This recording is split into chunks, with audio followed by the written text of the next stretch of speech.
Misalnya kue duwe yang arep rabi ning ragu-ragu. Aku bingung iki dirabi apa ora.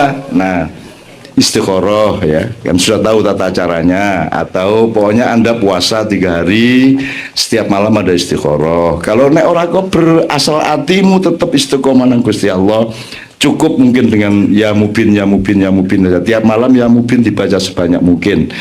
Jangan terlalu berpedoman kepada angka karena akan mengurangi konsentrasimu terhadap takwa kepada Allah, harapan dambaan kepada Allah, karena kamu sibuk dengan angka. Maka tentukan berdasarkan menit aja. Misalnya 9 menit tak waca, umpamanya gitu ya. Nah, tapi mohon kepada Allah, ya Allah berilah aku petunjuk yang mudah bagiku. Ya, maka kamu tentukan simbolnya, simbol petunjuk Allah itu. Ya Allah, kalau cewek ini, kalau memang dia baik, ya Allah berilah aku tanda melalui warna hijau atau putih misalnya ya. Kalau tidak baik untukku bagi masa depanku dunia akhirat, maka berilah aku tanda dengan warna merah atau hitam. Nah, mungkin iso kowe ngenteni tulung dino sik lagi ketemu abang. Jadi begitu kowe metu omah ketemu nek abang berarti ojo. Nek kowe ketemu nek putih apa hijau berarti yo. Mungkin paginya kamu langsung dikasih tanda oleh Allah. Mungkin tengah-tengah membaca ya mubin kowe wis ana daya warna hijau. Iso wae. Mungkin saja sebelum kamu membaca sudah diberi tanda. Why not? Kenapa tidak kalau Allah mau? Ya. Saya punya banyak cerita mengenai itu tadi. Saya punya banyak cerita mengenai bahkan sebelum yang saya kasih itu disentuh, Allah sudah memberikan kabulnya. Gitu. Ini banyak cerita-cerita seperti itu, dan itu semua kekuasaan Allah, dan sama sekali saya tidak punya kekuatan apa-apa. Saya sama sekali tidak punya kuasa apa-apa. Mohon itu diingat. Jadi kita tidak pernah sempat untuk GR pada apapun yang ada pada kita, karena semua yang ada pada kita adalah milik Allah Subhanahu wa taala. Ya, asal tauhid ini Anda jaga, insya Allah akan lebih dimudahkan oleh Allah. Kenapa tidak pernah ada kaum intelektual di dunia, terutama para teknolog dan para rohaniawan yang menjadikan Nabi Sulaiman alaihissalam sebagai gurunya? Kenapa tidak ada? Karena jin ini dulu menjadi karyawan utama, dan menko-menkonya Nabi Sulaiman itu jin kabeh. Semua yang membikinkan piring terbang, yang membikin kolam sebesar lautan, yang membikinkan, bahkan yang menawarkan memindahkan istana Balkis meskipun kalah oleh Asif bin Barkhiyah. Kalau jin itu membawa istana Balkis itu dalam jumlah waktu di mana sebelum Sulaiman berdiri dari kursinya, istana sudah sampai. Sementara Asif bin Barkhiyah ini seorang rohaniawan, sebelum Nabi Sulaiman berhenti bicara dan berkedip, istana sudah sampai di situ. Jadi speed competitionnya lebih dimenangkan oleh Asif bin Barkhiyah. Dia manusia itu aksani takwim. Kalau dia sungguh-sungguh dengan dirinya, dengan memahami kesempurnaannya, sesungguhnya dia mengungguli mereka semua, bahkan mengungguli malaikat, karena Allah yang menciptakan kita ini ahsani takwim, sebaik-baiknya ciptaan Allah Subhanahu wa taala. Cuman manusia menjadi rendah karena kesombongannya sendiri. Jin disentak-sentak, gepuk ke botol, terus pokoknya dianggap jahat gitu ya. Sementara saya tidak pernah memperlakukan siapapun sebagai penjahat ya. Waktu di Australia atau waktu di Italia, di London saya tidak ikut karena saya minta si Islami sama siapa kira gue, sama Yoyo ya, untuk handle yang di London. Kalau di Italia sama di Australia saya ikut handle. Neng jebul hantune Pak Is Dewe kan gitu ya, waktu di Australia. Saya agak keras, memang agak keras waktu di Italia. Itu situasinya memang agak serem sehingga saya harus terpaksa rodo kereng situ gitu ya. Tapi kalau yang normal-normal biasanya tidak. Saya selalu perlakukan dia sebagai, aku kan gaya alasan toh, ki bocah iki lagi mulai nyambut gawe, urung rabi, urung temoto uripe aja diganggu toh. Kowe melu aku wae ya. Iki bocah iki ben berjuang sik kan gitu.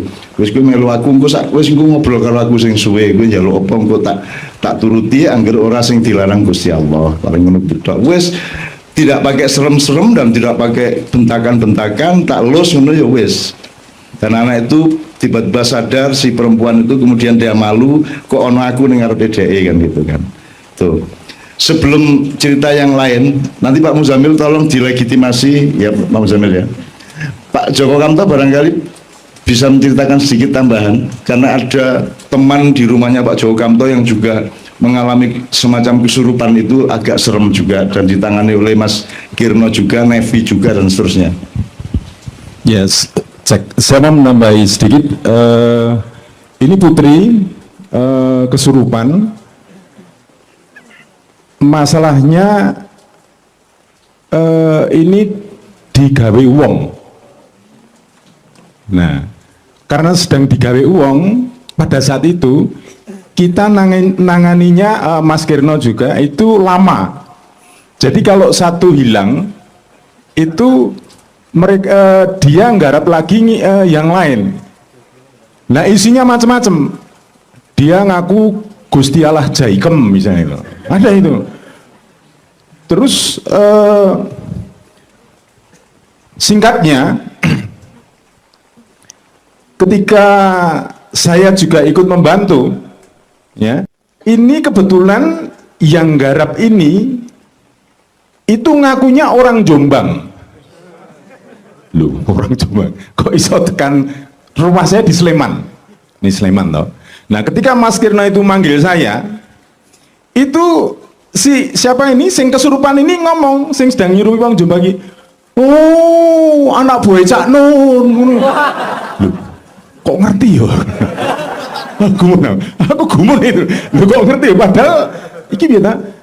Oh, aku batinku, wah jebule Cak Nun ki wis terkenal nih dunia frekuensi. Saya kira itu saja tambahnya. Sebenarnya banyak yang nyerupai. Saya kira itu yang paling pokok soal frekuensi di sananya itu. Matur nuwun Cak Nun.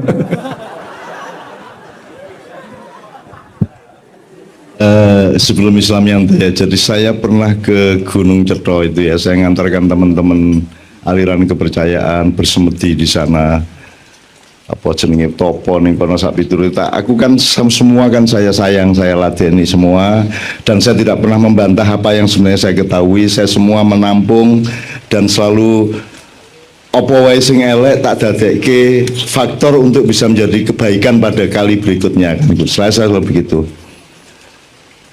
Nah, selesai kira-kira sampai jam 3 pagi saya di sana. Jadi ming silo ngono kae ning dhuwur angin gebes kaya ngono kae piturute lah. Tak ladeni kabeh lah. Alhamdulillah saya tidak siap dengan pakaian karena itu sangat dingin luar biasa, anginnya mobat-mabit luar biasa. Teman-teman semua sudah siap dengan mantel, dengan kemul, dengan segala macam. Aku iki meng kelamben ya kelamben putih ngene iki karo kaos jero ngene iki, dan saya alhamdulillah tidak kedinginan. Tidak kena angin itu. Artinya gini, angin itu yang menerpa-nerpa kelambiku, tapi kan ning jero ora kena, jadi aku anget. Sementara teman-teman pada dingin semua. Jadi anget, terus gue wis 3 jam kayak wis mulai do gelisah ya, wis kresek. Ono sing akhirnya tak kesel iki Caca. Ning ora ana sing wani mungkasi. Pekewo karo aku. Rumasane aku iki Sabdo Palonoyo Genggo mau piye. Jadi arep mungkasi rawani, akhirnya aku sing kepeksa mungkasi gitu ya wis ya saiki lampune di sumet gitu. Piye mau do teko kabeh mau ya ngono. Nggih cawah niki teko cerita macam-macam kae. Iki arep ana kobongan ning daerah lor iki. Wis macam-macam kae ramalane kae wis aku tak ladeni kabeh. Saya ingin mengatakan kepada Anda gini. Begitu saya pulang ke Jogja, baru turun di Solo, saya dapat SMS dari seorang jamaah ma'iyah dari Muntilan. Cak, tadi saya mimpi jam-jam 2, jam 3 tadi saya mimpi Cak Nun tuh pengajian yang datang jin banyak sekali. Iki piye ta iki? Dadi aku mau mancan pengajian ning kono ya ta. Njur ma'iyahan karo jin-jin ki ma'iyahan ya ta. Terus ada temen yang kemudian kena kesamper frekuensi itu, kemudian dia melihat satu gambaran sekilas gitu, bahwa yang datang ke pengajian saya itu makhluk bermacam-macam. Seperti Anda ketahui, kalau manusia diciptakan Allah mulai Nabi Adam itu kan sudah pakai standarisasi, pakai proporsi, ditentukan ndase semene, awake semene, tangane dawane semene. Ya toh, nek kuwawa kethek kan tangannya dawa, padha karo sikile, nek menungso kan sikile luwih dawa. Berarti manusia sudah standarisasi. Dadi nek irunge semene, raine semen itu manusia sudah rata-rata punya proporsi yang oleh Allah ditentukan estetikanya. Sementara jin itu tidak ada standarisasi. Dadi ono sing dhuwur banget, ono sing gendhik banget, ono sing irunge dawa siji, kupinge ndelawer siji, ono sing raine rada kaya kewan, awake rada kaya ula. Udah segala macam jenis, ndak karu-karuan banyaknya macam-macamnya. Dan Anda tenang-tenang aja. Anda tenang-tenang aja, Anda bertauhid, Anda tidak bermaksud buruk kepada semua makhluk Allah, karena ingat tidak ada satupun yang bukan makhluk Allah. Maka kenapa kita harus berhusnudzon kepada siapapun? Sepanjang Anda berada di dalam husnudzon bersama Allah, maka semua yang lain akan berada di dalam aura kasih sayang Anda. Ya. Tambahan sedikit Mas Islamianto soal yang Itali, karena agak serem nih. Yang terlibat Imam Yoyo Islami ya, bertiga ya. Ya, ini saya lanjutkan dulu. Saya sebelum sampai cerita di Itali, saya nyambung dari Pak Joko tadi. Kira-kira 4-5 bulan yang lalu itu kan, ya nun sewu, sering ada tamu di rumah lah. Kebetulan saat itu ada tamu ibu-ibu tua dengan 3 anaknya, yang satu kesurupan. Itu daerah Manik-Manik ini, Semarang ini, Banyumanik. Ya. Banyumanik Semarang. Aku ya kurang ngerti sak kene iku Manik. Nah, saat itu begitu dia datang persis jam 4 sore itu, tiba-tiba sampai rumah depan saya itu, saya keluar gitu untuk nemoni. Bar nemoni iki yang kesurupan, walah ketemu santrine Cak Nun nah. Ngoten niku. Jadi ada kata-kata itu. Saya menjadi curiga karena gini, nun sewu di Delanggu itu, di tempat saya Klaten Delanggu itu ada desa namanya Mendak. Di sana ada kiai sepuh gitu, namanya Pak Parti, Pak Kiai Parti. Lah Pak Kiai Parti itu cerita masyarakat itu sangat terkenal sekali di situ. Pak Parti itu terkenal di dunia jin. Jadi nek ana wong kesurupan gitu, nggak usah dijeloke Pak Parti itu. Cuman gini, dibilangin, nek gak metu saiki tak celoke Pak Kiai Parti, itu sudah pergi. Lah saya curiga, Jojo ini Mbak nek itu nanti Pak Parti itu di tingkat regional ya. Berarti kan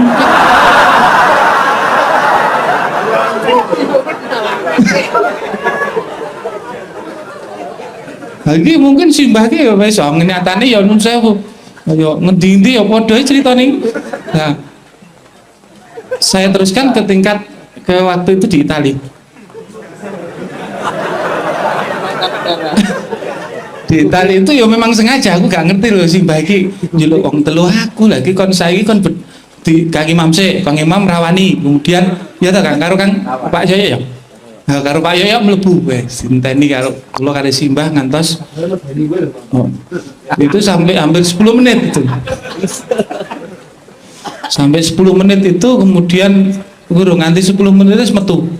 Ya udah. Kemudian saya suruh masuk, udah saya diam. Setelah selesai kita keluar, kita pokoknya berempat masuk termasuk Simbah. Ya nggak ngerti om saya itu ya titipi sama Gusti Allah melihat sosok sing sangat gede banget niku arep nekak Simbah gini. Saya bilang sama Simbah gini-gini lah, tiba-tiba Simbah langsung misu-misui. Wah, jangan dipisu-pisu itu. Aku ki bingung lah iki iblis Itali ya wong mudeng.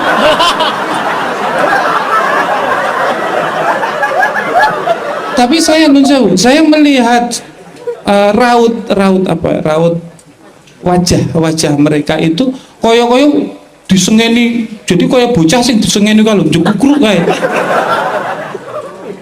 Ini saya tadi bingung ya. Ini berarti nek cara Jawa itu kalah hawu. Jadi disengeni Simbah gitu ya dekem ngoten niku. Lah akhirnya disuruh pergi, alhamdulillah di situ semuanya jadi pergi. Waktu dulu kan di situ tempat untuk nyimpen gamelan kalau nggak salah Bali ya. Itu kadang-kadang bunyi sendiri. Jadi ora ana sing ora ana menungsa sing nuthuk tiba-tiba muni dhewe. Nek pamane nang jero ya rada medeni gitu. Itu. Jadi nun sewu banyak keanehan yang selama ini saya dapat wallahu alam, tapi saya hanya yakin kabeh iku Gusti Allah. Cuman itu tok. Ya, termasuk di waktu di mana itu di London ya Pak Bid ya. Waktu London itu saya diperintahkan Simbah untuk ngurusi tempatnya, kalau nggak salah namanya Gomez itu ya. Ya Mas Gomez itu kalau di kantor itu duduk gini di kursi gitu, tiba-tiba di tembok itu udah keluar tangan gitu sama germeti gulu gitu lah. Itu pun gilane tadi Gomez.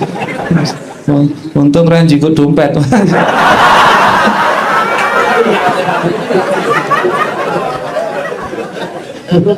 Ayo.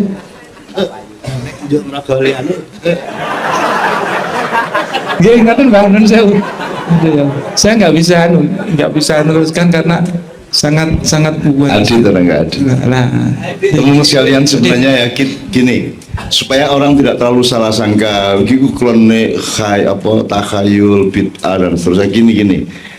Tidak salah pandangan Barat bahwa ada diskonstruksi atau dismanajemen dari urat saraf, sistem urat saraf, karena ada suhu yang naik dan seterusnya. Tadi siang ada kesurupan beberapa hari yang massal di SMP di dekat di Lempuyangan sana.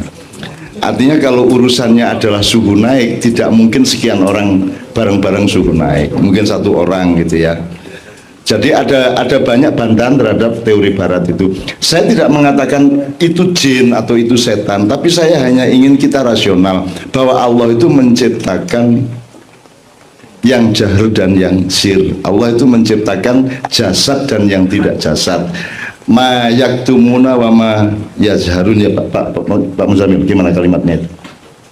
Allah mengetahui yang disembunyikan maupun yang lamu tusirruna wa ma tu'linun. ya Lamu ma tusirruna wa ma tu'linun. Ya. Itu kan maksudnya hati manusia yang disembunyikan. Maksudnya Allah itu kan selalu mengatakan, Muhammad, mereka tanya kepadamu mengenai yang gaib, katakan bahwa yang gaib itu aku yang tahu, kan gitu. Ya. Artinya di luar yang kasat mata, ilmu katon nek jare wong Jawa itu pasti banyak dimensi-dimensi lain. Orang Barat kan tahu persis, ada gelombang, ada frekuensi, ada koordinat, ada nuansa, ada karisma, ada, kalau Jawa ada awu, ada waskito, ada macam-macam kan sebenarnya Barat juga sangat bisa memahami probabilitas itu sebenarnya. Kita tidak memastikan bahwa itu tadi yang diomongkan Islam ini sama Pak Joko Kamto itu benar seperti itu, tetapi pasti memang ada makhluk atau ciptaan Allah yang tidak hanya bisa kita dekati dengan panca indera, itu kan pasti itu.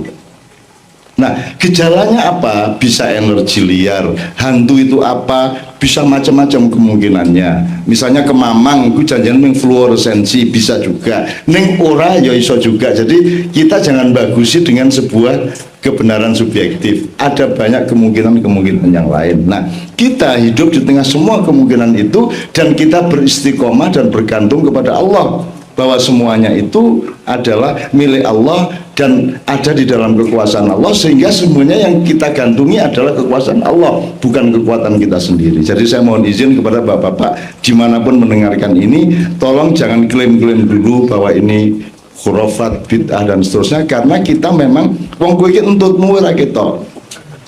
Kan gitu kan ya. Anda kan masa tidak kagum sama televisi, kok iso metu gambare misalnya, meskipun bisa dijelaskan secara ilmu, tapi kan jelas ada yang namanya gelombang, dan gelombang itu tidak kasat mata. Wong WA-mu iso, SMS-mu iso langsung tekan Rusia, iso tekan Amerika pada detik itu juga, kan gitu. Kalau dulu kita baca berita itu nunggu 1 hari dicetak dulu, kan gitu kan, pagi baru diedarkan. Sekarang kan Setia Novanto nabrak tiang, langsung semenit kemudian kita tahu, kan gitu kan. Nah, itu semua karena ada gelombang, ada frekuensi, ada arus ya, yang di luar pengetahuan panca indera kita atau bahkan indera keenam kita pun gitu. Jadi teman-teman sekalian, ini semua adalah kemungkinan-kemungkinan yang terangkum di dalam apa yang Allah menyebutnya al-ghaib, alimul ghaibi wasyahada. Nah, kita ini bukan alimul ghaib, kita adalah muta'allimul ghaibi wasyahada. Apa yang ghaib bagi kita yang paling sederhana adalah sing kowe urung ngerti kuwi ghaib. Begitu kowe ngerti berarti kowe makrifat, kan gitu. Wingi kowe urung ngerti nek 5 ping 5 ping 5 kuwi selawe, sisuke kowe ngerti nek 5 ping 5 selawe, wingi 5 ping 5 kuwi gaib, saiki makrifat gitu loh. Makrifat adalah orang serem-serem, makrifat adalah sesuatu yang sebelumnya kamu belum bisa mengerti atau melihat, kemudian kamu bisa melihat. Jadi mohon kita menstandarisasi dan mengobjektivisasi pemahaman ini, jangan pakai klaim-klaim dulu. Ya, kita semua sedang belajar, sedang berijtihad.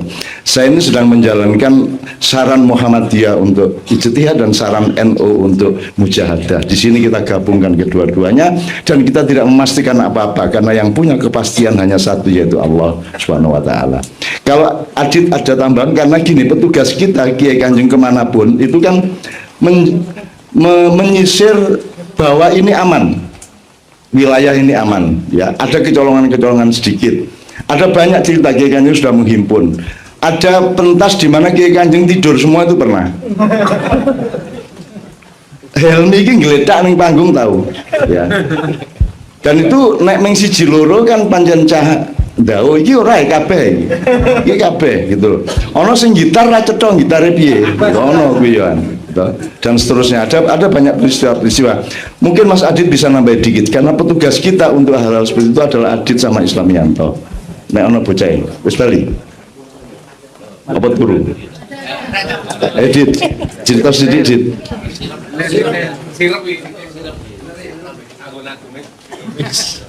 Lagi kan benang demit, ya. Apa bit ya, oke, enggak apa-apa. Cek, wah kok atas. Loh, saya mau nambahin sedikit aja tentang cerita Cak Nun di Candi Cetho. Saat itu saya ikut di sana sama Pak Joko sama teman dari Jakarta, Mas Andri Dukun. Sejak datang pertama naik di Candi Cetho itu sangat luar biasa. Jadi Cak Nun dari rumah udah bilang, nek iso ojo nganggo sing matic, mobilnya harus pakai manual. Karena betul Mas, begitu nyampe sana kita nggak ada haluan untuk ancang-ancang ya, tiba-tiba naik sekian derajat. Jadi kalau matic pasti melorot. Makanya dari awal Cak Nun wis ojo matic, wis manual ae sing gigi ya. Singkat cerita sampai sana kita datang duluan sama teman kita yang dari Solo berlima. Terus beberapa menit kemudian datang rombongan satu, tak lihat pakaiannya kok dari cara dia berpakaian saya sudah bisa menebak, oh ini orang ini. Kemudian ada datang lagi orang tua pakai ini putih, tongkat loreng hitam putih, oh jelas. Udah akhirnya ngumpul semua, ditentukan jam sekian naik Cak nanti di Candi Cetho. Oke, jamnya datang, ayo kita naik upacara. Sampai di sana itu naik kayak yang diceritakan Cak Nun tadi, di ketinggian berapa, dingin memang, anginnya luar biasa. Terus kita di situ mengadakan upacara mereka, jadi kita cuma ikut terlibat aja. Terus bubur ramennya disiapin, ada ini, bakar dupa, udah. Saya, Cak Nun, Mas Joko Kamto yang dari Kiai Kanjeng ya, sama Mas Andri Dukun, duduknya itu berpencar. Cak Nun di sebelah orang apa ya, komandannya sana. Saya sama Pak Joko juga bersebelahan tapi agak jauh, mengelilingi Candi Cetho itu. Kemudian dupa dinyalakan, terus masing-masing meditasi, ngomong-ngomong gini, udah mulai meditasi. Nah di situ saya mendengar ada ucapan-ucapan rapal-rapal gitu, nggak asing bagi saya. Oh ini alirannya ini, oh ini. Saya diem aja sampai hampir berapa, setengah jam Cak Nun ya, lebih ya. Setelah itu hampir jam berapa itu selesai.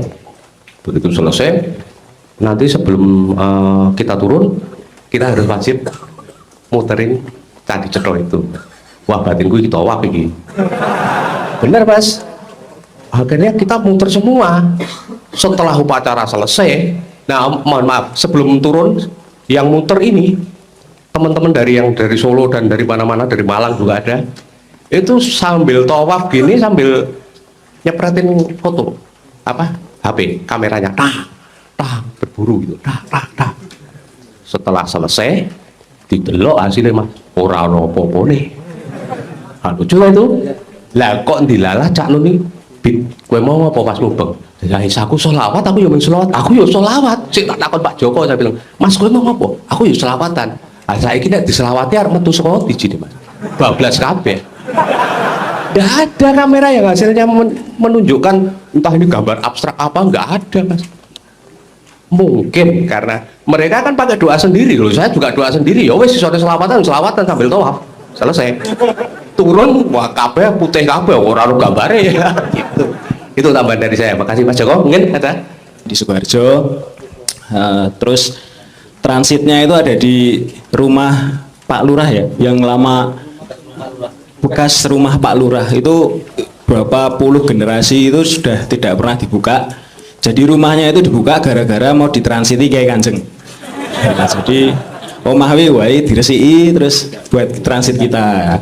Di situ itu ternyata Pak Lurah zaman dulu itu kan nggak mungkin nggak pakai macam-macam ya. Biasanya kan ono sing duwe pengajian opo pengajian. Nah, jadi transitnya itu di rumah Pak Lurah dan di ruang ada ruang tengah itu, terus di belakang itu ada kayak ruangan kamar sekat kayu itu ya Mas ya, sekat kayu, terus kita transit di sana. Ini saya sama Mas Islam itu sudah Mas ini kok omahe kok koyone HP iki kok mencicil iki omahe kita ya. Oh piye Dik, air apa ya teleponi wae. Bismillah budes masuk gitu. Ya aman, sementara aman. Terus di ruang tengah itu di sekat belakang itu ternyata banyak kayak ada yang ngobrol itu loh di ruangan belakang. Nah itu ternyata saya bilang sama Mas, iki oke saya ngobrol. Oh Dik, kuwi isine pusaka kabeh. Panitia goib. Oh, ngono kuwi Mas. Oh ya wis ra apa-apa. Ya wis. Akhirnya kita transit di sana. Terus waktu berapa saat Mbah Nun hadir itu ya Mas Islam ya. Terus Mbah Nun hadir itu ketika masuk, saya sama Islam lihat di atas itu kan rumahnya agak tinggi. Ada kayak muka serem gitu loh. Ngetok itu loh, cuman separuh gini ya. Terus Mbah Nun itu masuk, kebetulan ketika mau masuk itu beliaunya sempat melihat ke atas bentar set gini, tapi beberapa detik mukanya tuh langsung kayak wedi ya loh Mas. Wih iki apa ya itu. Terus kita transit di sana, terus mainnya itu ternyata perempatan ya Mas, pas perempatan jalan. Nah, di pojokan jalan itu ada wit apa tuh Mas? Kayak orang Mas, perempatan itu. Nah, pada di pojokan itu ada pohon. Nah, itu pohon kayak pohon apa itu kurang tahu saya. Nah, ini sini pocongan kabeh Mas. Jadi ketika main itu Mas di sini kok kliut ngerti Mak, gledak lho ngopo Mas? Kang Suman pocong papat. Jadi, Kang Suman, wah, Kang Suman sugus sih Mas. saya lagi main perkusi kok ngerti itu Mak, mesti Mak kliut gledak langsung Mas Is. Ke belakang ternyata itu Kang Suman sugus oke lho Mas. Jadi di sugusnya di cukup isi siji ya, cul. Nah, wes aman gitu. Terus menurut kita itu gensetnya itu nutupi jalan yang biasanya mereka itu lewat gitu loh Mas. Dan mereka lewat ya lewat kono. Jadi mereka itu juga punya jalan gede no kayak ditutupi genset. Ora trimo, ono sing trimo ya luar biasa tuh Mas. Warga itu kan ono sing oh ya wis iki apa lewat melipir no kayak. Ono sing ora trimo nek ngerti-ngerti opo iki gajul buar no kayak. Bilalah kena warga sing ngono gitu loh Mas. Gajul duar mati pet, waduh. Masih piye? Ayo wis ben ngeyel genset ra dundurke. gitu ya Mas ya. Semua temen ngantuk. Terus saya kebetulan bloggingnya deket Yoyo, itu lagunya itu tempo pelan, ceng harusnya deng gitu. Neng tak delok kowe bul tangane cenanangan. Jan kriting kae. Terus tak getak bajigur iki ngopo to yo? Dia dengan panik tapi isih nyengenges tapi tetap panik. Itu ambo piye iki? Tapi terus tidak bisa menghentikan itu. nggak bisa ngontrol tuh. Ya itu selebihnya saya ngantuk. Semua ngantuk.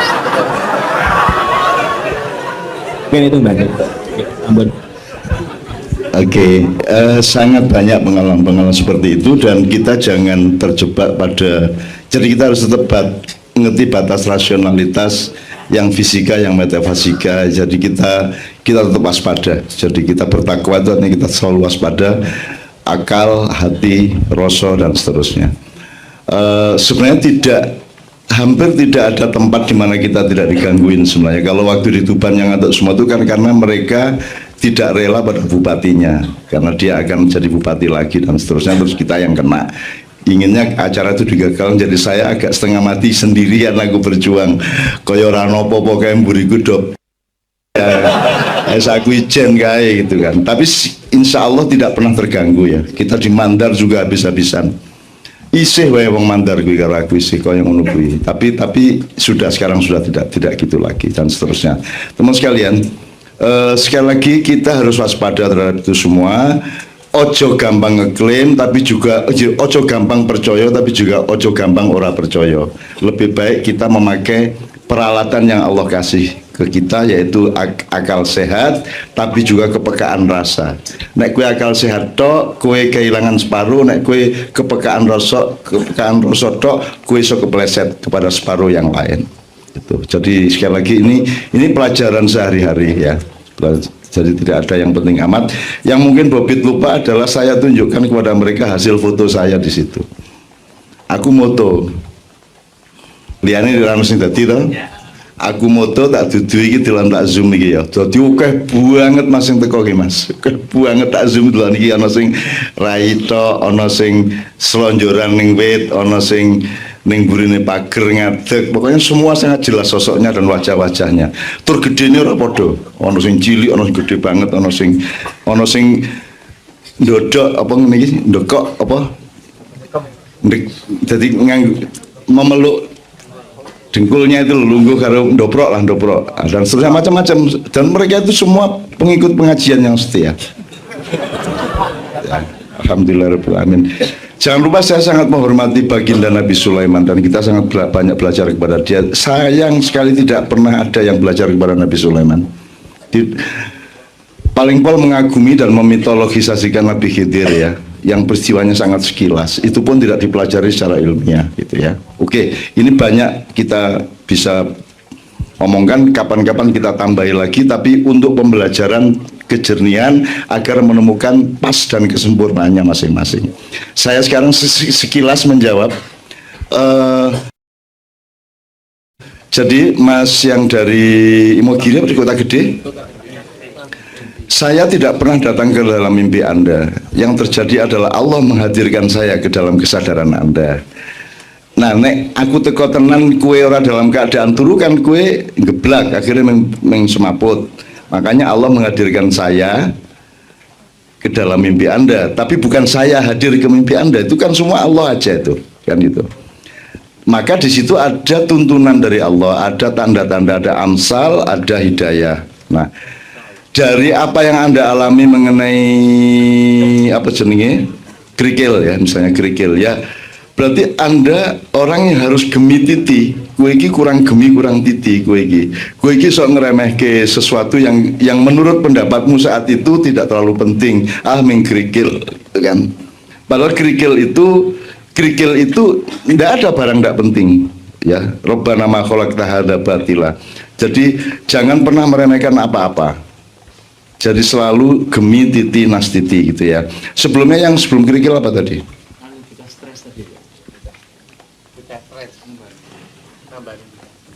Iya, nambah busta stres. Oh ya, jadi tingkatkan kedekatanmu dengan anak-anak kecil ya, karena anak-anak kecil ini sebenarnya adalah kariermu ya. Karier itu artinya yang membawa dirimu sampai ke masa yang kamu nanti sudah mati, dia tetap membawa dirimu. Jadi entah anakmu, entah anak tetanggamu, siapapun anak kecil. Saya ingatkan Syekh Jangkung, yaitu Saridin, muridnya si Sunan Kudus itu, karena dia harus ikut Sunan Kudus kemana-mana, akhirnya dia keluarganya sering ditinggalkan, dan dia ditanya pada suatu hari, lu terus piye iki anakmu kok ora kok didik iki kowe lunga terus. Terus Saridin meyakini begini, saya selalu menyayangi setiap anak kecil sehingga kesempurnaannya terjadi kalau anak saya juga disayangi sebagaimana saya menyayangi anak yang saya jumpai. Entah siapa yang menyayangi anak saya, jadi selalu ada keseimbangan. Jadi kesempurnaan tadi terjadi karena keikhlasan dan keseimbangan, gitu ya. Kira-kira ngono kuwi Mas. Jadi mungkin karo cacilek kue kurang cedak dan seterusnya. Wallahu alam, saya tidak tahu. Saya bukan orang yang mengetahui persis segala sesuatu, tapi carilah amsal itu kira-kira maknanya apa. Wong sangat cedok kok. Seperti kerikil tadi sangat cedok. Jadi kue kurang wiritan, kue kurang gemititi kue malah. Terus untuk anak saya yang dari Cirebon yang di Merbabu 1, saya kira sebaiknya Anda kembali ke sana barang satu hari. Satu hari Anda selalu Anda selalu membaca Bismillahirrahmanirrahim sampai ke sana.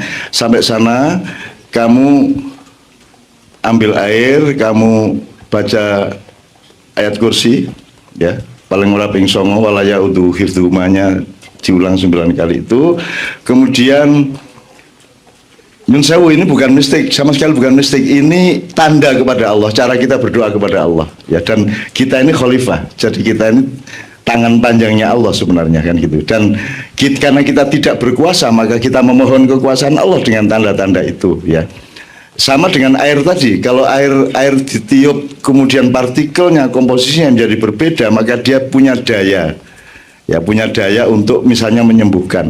Itu fenomena itu sudah ada pada air Zam-Zam. Air Zam-Zam adalah air biasa yang oleh Allah diberi perintah. Jadi sing nyuwuk ki Allah dhewe. Maka iya lah, yang nyuwuk air Zam-Zam itu Allah sendiri diperintahkan untuk menyembuhkan orang yang meminumnya, kan begitu. Sehingga ada fenomena itu, ada klausul itu dalam kehidupan. Kalau Anda sekarang air Zam-Zam banyak dijual di mana-mana dan belum tentu air Zam-Zam, maka Zam-Zamkan sendiri. Dengan kepercayaanmu kepada Allah, dengan tajallinya Allah kepada dirimu, dengan kehendakmu yang ikhlas, yang tulus kepada Allah, maka Zam-Zamkan air itu, ya. Kamu meneruskan apa yang dilakukan Allah itu sendiri, gitu.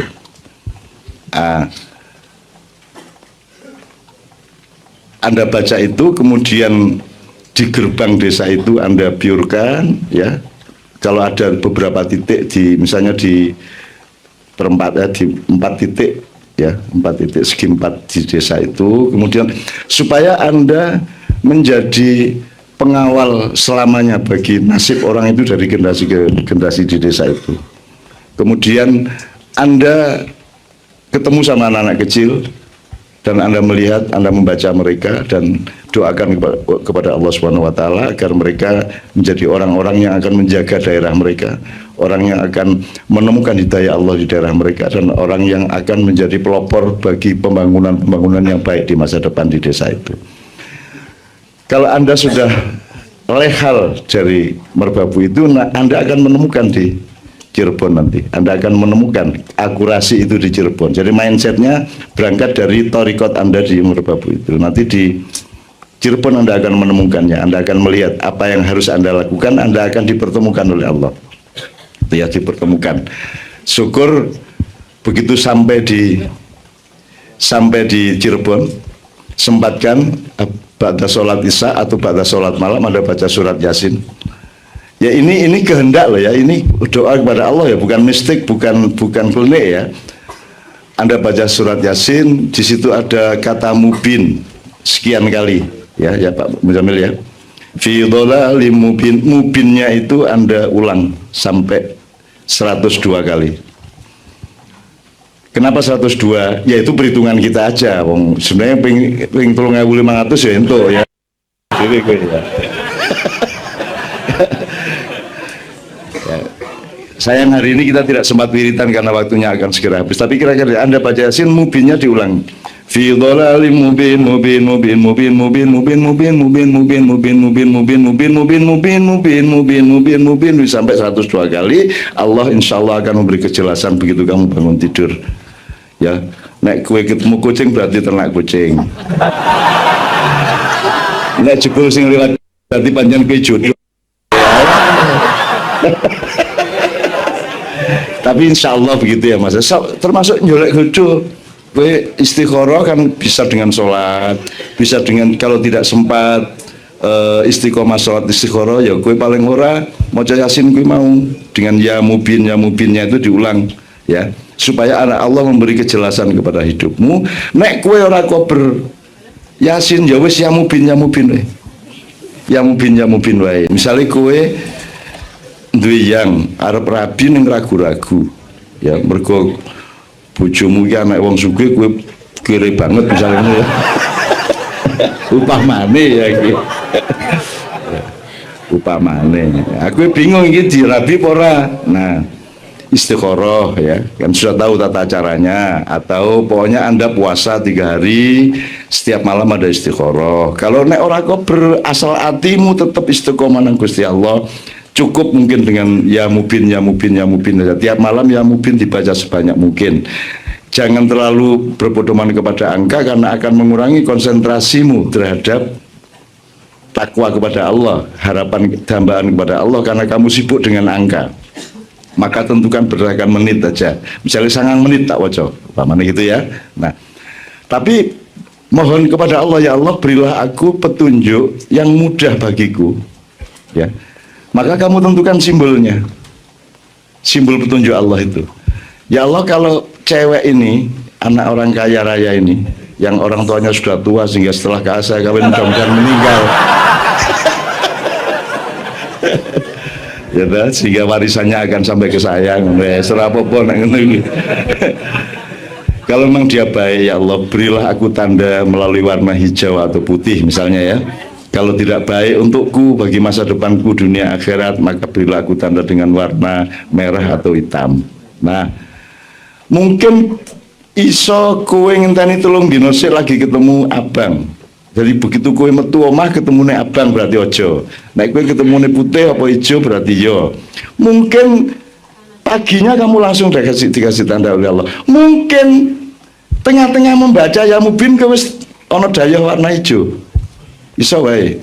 Ya, utawa kucing ireng liwat buat. Penerjang raimu ya wis sida wae ya toh. Mungkin saja sebelum kamu membaca sudah diberi tanda.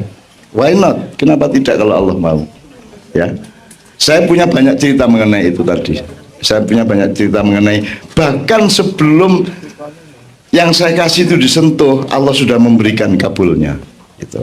Ini banyak cerita-cerita seperti itu, dan itu semua kekuasaan Allah, dan sama sekali saya tidak punya kekuatan apa-apa. Saya sama sekali tidak punya kuasa apa-apa. Mohon itu diingat. Jadi kita tidak pernah sempat untuk GR pada apapun yang ada pada kita, karena semua yang ada pada kita adalah milik Allah Subhanahu wa taala.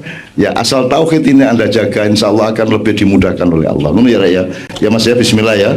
Dikorbankan 1 hari nanti sampai Cirebon itu tadi ya mungkin Anda akan dapat akurasi, dapat kesempurnaan, awal kesempurnaan di Cirebon. Oke. Sekarang pertanyaan yang dari Ki Ageng Caping Gunung. Pak Muzamil nanti tolong ikut menjawab, saya kira ini yang terpenting. Anda ini seorang filosof dan penyair. Gue mau tulisan apik banget loh, gue mau. Allah, apakah cuma begini hidup ini? Naik motor sampai ke Bangjo. Gue naik abang leren, naik hijau terus. Kemudian aku nanti ketemu orang, aku bertanya, terus dijawab. Terus nanti ketemu orang lagi, tanya lagi, dijawab lagi. Apakah cuman itu hidup ini? Wah, apik banget. Aku lapar, maka aku makan. Maka kemudian aku terus aku lapar lagi, makan lagi. Apakah cuman itu hidup, ya Allah? Apik banget gue. Ya, apik banget. Ini luar biasanya. Neng saking luar biasanya sampai dia iki ora luar biasa babar pisan. lambi ora diumbah 3 minggu ya. Wis ya wis. Tapi masya Allah ini kekasih Allah Subhanahu wa taala ya. Mudah-mudahan karena dia mengamini suatu doa entah di mana Allah lebih cepat mengabulkan. Nek ora ono dhek ora pati kabul ngono ya. Doanya orang banyak, yang tidak kabul adalah doa dia sendiri.